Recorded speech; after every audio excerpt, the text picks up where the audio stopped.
পুরো বিশ্বের অন্যতম চমকপ্রদ প্রাকৃতিক বিস্ময়। বলছি ওয়াদি রামের কথা, যা ভ্যালি অব দ্য মুন নামেও পরিচিত। জর্ডানের দক্ষিণে অবস্থিত একটি বিশাল মরুভূমি। এই অঞ্চলটি লালচে বালু, চোখ ধাঁধানো পর্বতশ্রেণী এবং হাজারো বছরের ইতিহাসের নিদর্শনে পরিপূর্ণ। ওয়াদি রামের সৌন্দর্য এমনই যা এক নজরে যে কোনো দর্শনার্থীকে মুগ্ধ করে ফেলে। ওয়াদি রাম মূলত গ্রানাইট এবং বালুকাময় পাথর দিয়ে তৈরি একটি মরুভূমি উপত্যকা। এখানকার পাহাড়গুলো প্রায় 400 মিটার উঁচু, যেগুলোকে বাতাস এবং সময়ের সাথে সাথে গড়ে তুলেছে এক অদ্ভুত রূপে।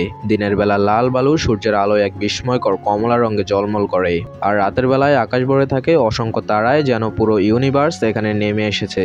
ওয়াদি রামের ইতিহাস অনেক প্রাচীন। এই মরুভূমিতে খ্রিস্টপূর্ব যুগের বসবাসের প্রমাণ পাওয়া যায়। এখানে রয়েছে থামুদিক এবং নাবাতিয়ান লিপি, যা হাজার হাজার বছর পুরনো।